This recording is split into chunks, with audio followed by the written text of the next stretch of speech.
வணக்கம். சுபிக்ஷா டி வாயிலாக உங்களை சந்திப்பதில் மிக்க மகிழ்ச்சி. ஜெகதீஸ்வரனின் அன்பு நேயர்களுக்கு என் அன்பான வணக்கம். நம்ம இந்த காணொலியில என்ன பார்க்க போறோம் பாத்தீங்கன்னா, ஜனவரி மாதம் விருச்சிக ராசி பலன்கள் நம்ம பார்க்க போறோங்க. பொதுவாகவே மாதமா நம்ம ஒவ்வொரு ராசிக்கு என்னென்ன மாற்றங்கள் வரப்போகுது அப்படின்னு சொல்லி நம்ம பார்த்துட்டு இருக்கோம். இப்ப இந்த ஜனவரி மாதத்துல ஆரம்பத்தின் முதல் மாதம் 2025 விருச்சிக ராசிக்காரங்களுக்கு எப்படிப்பட்ட பலன் கொடுக்க போது நம்ம பார்க்க போறோம். இந்த விருச்சிக ராசியோட அதிபதியே பாத்தீங்கன்னா செவ்வாய். செவ்வாய் ஒரு தைரியம், தன்னம்பிக்கை, துணிச்சல், ஒரு கோபம், பயம் இருக்கக்கூடிய ஒரு ராசி எதுனா செவ்வாய். ஏன்னு கேட்டீங்கன்னா, அந்த செவ்வாய்க்கு ஏன் குழப்பங்கள் அதிகம் அப்படி பாத்தீங்கன்னா, உங்க ராசிநாதன் சந்திரன் அந்த இடத்துல நீச்சம் பெறார். நீச்சம் பெறும் பொழுது ஒரு தடுமாற்றம், ஒரு பயம், ஒரு குழப்பம், ஒரு முடிவெடுக்க முடியாத ஒரு சுச்சுவேஷன், இது எல்லாமே இருக்கும். இந்த 2024 இதுக்கு முன்னாடி பார்த்துட்டீங்கன்னா பல குழப்பங்கள், பல தடங்கள், எதுக்கெடுத்தாலும் பிரச்சனை, நம்பி போனா பிரச்சனை, நம்ம ஜாமீன் போட்ட இடத்துல பிரச்சனை, குடும்பத்துல பிரச்சனை, கடன் தொல்லைகள், ஹாஸ்பிட்டல்ல சில விரயங்கள், நம்மளுடைய வாழ்க்கையில நல்லது நடக்காதா, எவ்வளவு துணிச்சலா இறங்கினாலும் அங்க சில இடத்துல நமக்கு நெகட்டிவா மாறுது. சில பேர்த்துக்கு பண்ணாத தப்புக்கு தண்டனை அனுப்ப வேண்டிய சுச்சுவேஷன் வந்தது அப்படின்னு எதிர்பார்த்துட்டு இருந்த விருச்சிக ராசி நேயர்களுக்கு இந்த 2025 ஜனவரி மாதத்துல உங்களுடைய வாழ்க்கையில எல்லாமே அற்புதமா நிகழக்கூடிய ஒரு வாய்ப்பா கண்டிப்பா இருக்கும். அது இல்லாம உங்க ராசிநாதன் செவ்வாய் உங்க ராசிக்கு 9ஆம் இடத்துல கடகத்துல நீச்சம் பெறாரு. நீச்சம் பெற்றிருந்தாலுமே கூட உங்க குடும்பஸ்தானத்தோட அதிபதி பாத்தீங்கன்னா குரு பகவான் ரிஷபத்துல இருந்து உங்க ராசியை பார்க்கறது மிகப்பெரிய சிறப்பு. ஒரு முடிவு எடுத்தீங்கன்னா அதுல ஜெயிக்கணும் அப்படிங்கறது ஒரு போராட்ட குணத்தக்கூடிய ஒரு அமைப்பா இந்த விருச்சிக ராசிக்காரங்க இருப்பாங்க. அது மட்டும் இல்லாம உங்க விரையாதிபதி சுக்கிர பகவான் உங்க ராசிக்கு 12ஆம் இடத்துல இருக்கிற சுக்கிர அதிபதி உங்க ராசிக்கு 4ஆம் இடத்துல இந்த ஜனவரி மாதம் இருக்க போறாரு. விரையாதிபதி 4ஆம் இடத்துல இருக்கிறவர் பாத்தீங்கன்னா உங்க இருக்கும் பொழுது உங்களுக்கு தாய் வகையில உங்களுக்கு நல்லது நடக்கக்கூடிய ஒரு வாய்ப்புகள் இந்த மாதம் உங்களுக்கு இருக்கு. நிறைய பேர் பாத்தீங்கன்னா குடும்பத்துல பிரச்சனை, தடுமாற்ற, குழப்பங்கள். சார், ஒரு நல்ல குடும்பத்துல ஒரு நல்லதை எடுத்து சொன்ன அங்க பிரச்சனை வந்துருச்சு, பண்ணாத தப்புக்கு தண்டனை அனுபவிச்சுங்க, எந்த ஒரு தப்புமே பண்ணல, மத்தவங்களுக்கு சப்போர்ட் பண்ண, அவங்க எங்களை ஏமாத்திட்டு போயிட்டாங்க அப்படின்னு சொன்னவங்களுக்கு எல்லாம் இப்போ ஒரு நல்ல காலங்கள் பிறக்கக்கூடிய ஒரு கால அமைப்பா கண்டிப்பா இந்த ஜனவரி மாதம் உங்களுக்கு இருக்க போகுது. அது இல்லாம உங்க ராசிக்கு 2ஆம் இடத்துல சூரியனும் புதனும் இருக்காரு. இந்த சூரியன் புதன் குடும்பஸ்தானத்துல இருக்கும் பொழுது சொல்ல காப்பாற்றக்கூடிய ஒரு சூழ்நிலையில் கண்டிப்பா உங்களுக்கு உருவாகும். மாணவ செல்வங்களுக்கு நல்ல மதிப்பெண்கள் கண்டிப்பா வரும். நம்ம எத்தனை அரியர் வச்சிருந்தாலும், எத்தனை சப்ஜெக்ட் உங்களுக்கு வராம இருந்தாலும், இந்த ஜனவரி மாதத்துல உங்களுக்கு பாத்துட்டீங்கன்னா நீங்க எதிர்பார்க்காத மதிப்பெண்கள் கண்டிப்பா உங்களுக்கு கிடைக்கும்.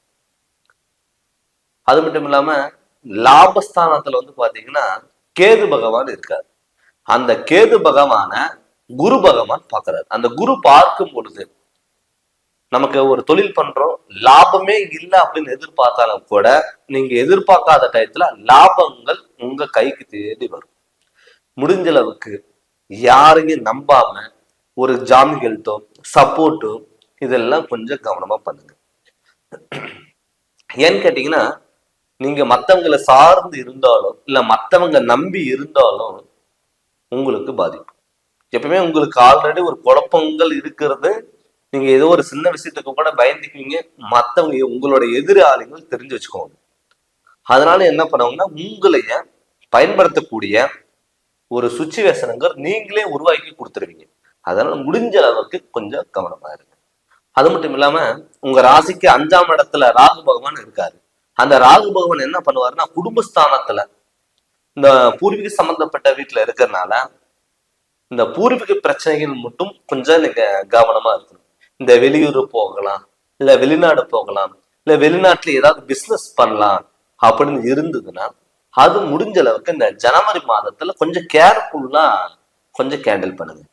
ஏன்னு கேட்டீங்கன்னா தொழில் ஸ்தானாதிபதி பாத்தீங்கன்னா சூரிய பகவான் இப்ப இந்த ஜனவரி மாதம் 14ஆம் தேதி வரைக்கும் தனுசு ராசியில இருக்க போறாங்க.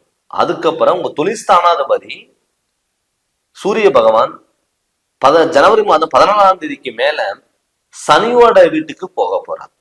அப்ப சனியோட வீட்டுக்கு போனாலுமே கூட குருவோட பார்வை அந்த சூரியன் மேல விழுகுது. அப்ப சூரியன் மேல விழுகும் பொழுது சனிக்கும் சூரியனுக்கு ஆகாம இருக்கும். அதனால தொழில் ஸ்தானத்துல மட்டும் கொஞ்சம் ஒரு பார்ட்னர் சார்ந்து பண்றதோ மற்றவங்க நம்பி பண்றதோ முடிஞ்ச அளவுக்கு நீங்க அவாய்ட் பண்ணிக்கோங்க. பல எதிர்ப்புகள் வரும், பல போராட்டங்கள் வரும். அது தொடர்ந்து ஜெயிக்கக்கூடிய ஒரு அமைப்பு உங்களையே தேடி வரும். சார், திருமண யோகம் நமக்கு நடக்குமா? உங்களுக்கு இந்த ஜனவரி மாதத்துல நிறைஞ்ச மாங்கல்ய யோகம் சொல்லக்கூடிய குரு பலன் யோகம் உங்களுக்கு இருக்கு. ஏன்னு கேட்டீங்கன்னா உங்க ராசிய நேரடியாக குரு பார்க்கிறார்.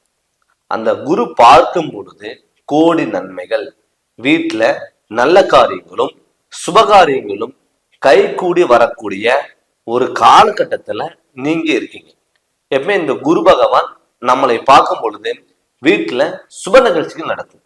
மெயினா திருமண யோகங்கிறது கைகூடி வரும். நிறைய பேர் விருச்சிக ராசிக்காரங்களுக்கு எனக்கு கல்யாணமே வேண்டாம், நம்ம இப்படியே இருந்துக்கலாம். நிறைய பேருக்கு பார்த்துட்டீங்கன்னா குழப்பங்கள். நான் சொன்ன மாதிரியே உங்க ராசிநாதன் சந்திரன் நீச்சம் பெற்றனாலையும் அது இல்லாம இப்ப கடகத்துல உங்க ராசி அதிபதி நீச்சம் பெற்று இருக்காரு. நீச்சம் பெற்றிருக்கும் போது உங்களுக்கு அந்த குழப்பங்கள் எப்படி வரும்? நம்ம கல்யாணம் பண்ணோம்னா குடும்பத்தை நம்ம ரன் பண்ண முடியுமா? நமக்கு குழந்தை பிறக்குமா? நம்மளாலேயே சமாளிக்க முடியலையே, நம்ம குடும்பத்தை சமாளிக்க முடியுமா? அப்படிங்கிற ஒரு கண்ணோட்டத்துல ஒரு பயத்திலேயே நீங்க வாழ்ந்துட்டு இருப்பீங்க. அப்படி இருக்கிற அந்த காலகட்டத்துல என்ன பண்ணோம்னா நீங்க ஒரு தைரியத்தோட போராடக்கூடிய ஒரு பலம் உங்களுக்கு வரும். அந்த பலத்தை யாரு கொடுப்பானா உங்க குரு பகவான், குடும்பஸ்தானாதிபதி குரு பகவான் உங்களுக்கு கொடுப்பார். அதனால நீங்க ஒரு துணிச்சலோட இறங்கி நீங்க பண்ணலாம். திருமணம் ஆகாதவங்களுக்கு கட்டாயம் திருமணம் நடக்கும். குழந்தை பாக்கியம் இல்லாதவங்களுக்கும் கட்டாயம் குழந்தை பாக்கியம் இருக்கும். ஆனா இந்த ஜனவரி மாதம் உங்களுக்கு எல்லாமே ஓவராலா பார்க்கும் பொழுது அற்புத பலன்கிறது எல்லாமே சூப்பரா இருக்கு. பட் நம்ம என்னதான் கோச்சாரப்படி நம்ம பார்த்தாலும் கூட நம்ம பிறந்த ஒரு ஜனன ஜாதகத்துல ஒரு சுய ஜாதகத்துல நடக்கக்கூடிய திசா புத்திகள் உங்களுக்கு நல்லா இருந்துட்டாவே தொட்டது எல்லாமே பொண்ணாக மாறும். எந்த இடத்துக்கு போனாலும் நீங்க நம்பர் 1 ஜெயிக்கலாம். அதனால நம்ம ஜாதகம் நமக்கு சப்போர்ட் பண்ணுதா இல்லையா, நம்ம ஜாதகத்துல நேர காலங்கள் நல்லா இருக்கா அப்படின்னு நம்மளுடைய ஜாதகத்தை முழு விவரமா நீங்க தெரிஞ்சுக்கோங்க. நீங்க தெரிஞ்சுக்கணும்னு சொல்லி நீங்க விருப்பப்பட்டீங்கன்னா என்னுடைய ஃபோன் நம்பருக்கு நீங்க ஃபோன் பண்ணி கன்சல்டிங் வாங்கிக்கோங்க, அப்பாயின்மெண்ட் வாங்கிக்கோங்க. உங்க ஜாதகம் வாட்ஸ்அப்ல அனுப்பி விட்டுக்கோங்க. உங்களுடைய ஜாதகத்தினோட முழு விளக்க நான் சொல்றேங்க. இந்த சேனல் நீங்க ஃபர்ஸ்ட் டைம் பார்க்கறதா இருந்தா சப்ஸ்கிரைப் பண்ணுங்க, பெல் பட்டனை டச் பண்ணுங்க, உங்க நண்பர்களுக்கும் ஷேர் பண்ணுங்க. நன்றி, வணக்கம்.